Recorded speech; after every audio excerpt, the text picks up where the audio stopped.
Hey everybody, just wanted to take a few minutes to remind you that tomorrow is the last day to sign up for the regional tournament that we're going to be hosting right here in Durham, North Carolina.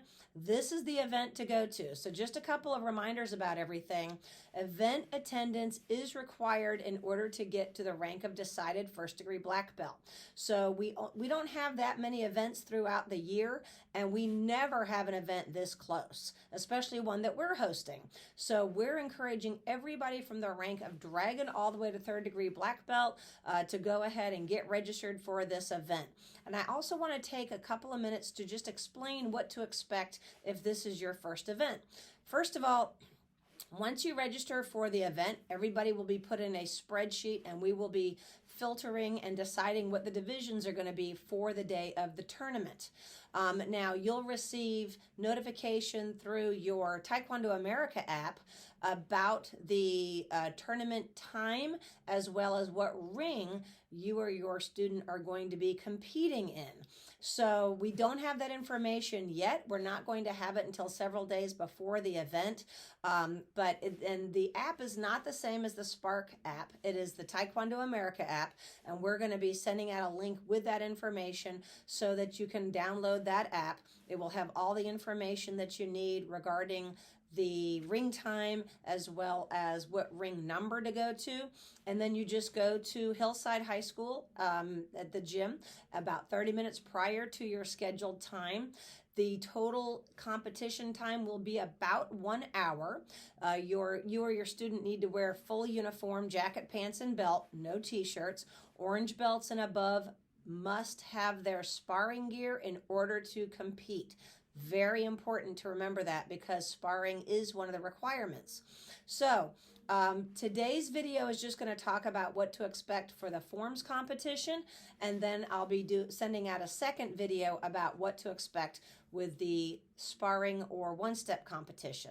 So the way that the forms competition works is that each student is called out one at a time.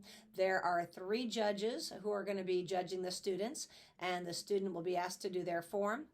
Immediately after the form is performed, the judges will be holding up scorecards that are between 5 and 10. They're little flip cards, and they're at a 1/10 of a point system. So anywhere from a 5 to a 5.1, 5.2, etc. An average form score is about an 8. Now, you'll be able to see the scores. Of course, the scorekeeper will be able to see the scores, and then they'll be written down and entered into the app. Okay, and so the top 4 competitors in the forms competition will receive a medal. If there is a tie within the top 4 competitors, they'll be asked to do their form a second time as a tiebreaker. Now, tiebreakers work a little bit differently than the regular score. Instead of it being a 1/10 of a point system, the tiebreaker is done in whole numbers. So if a student is tied for, say, 3rd and 4th place, then the judges will throw out either an 8 or a 7, the winner getting an 8, and then the person who doesn't win the tie getting the 7. If they're tied for 1st place, it'll be an 8 or a 9 that is given. So that does not at all change the original score that's given. And it's just a way of differentiating those 2 competitors and which one did better in the runoff. And then the scores are calculated, and again, we figure out who gets 1st, 2nd, or 3rd, or 4th. Immediately after going from the forms competition, they'll go into the sparring competition. Now, every student does get 2 attempts to do their form.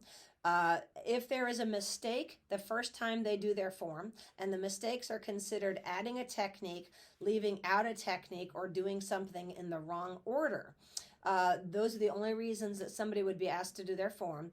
They'll get an opportunity to redo the form.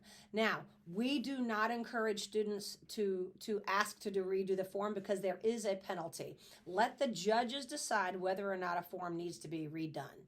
and there is a 1-point penalty from the total of the score that is given for somebody having to redo it. So as I said before, there are 3 judges. An average form score is an 8. So if there's 3 judges giving an 8, then let's say the score is 24.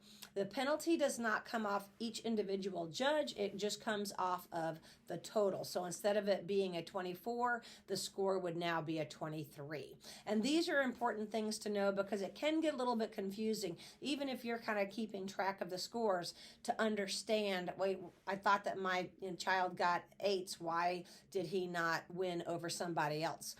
So it's very important that you just understand the nuances of that. Next video, we'll be talking about what to expect with 1-steps and sparring. Again, the last day to register for the tournament is tomorrow, so I'm encouraging everybody to get registered. If you have any questions, feel free to reach out to me personally, or you can ask at the front desk. I look forward to seeing you at the event. Have a great day.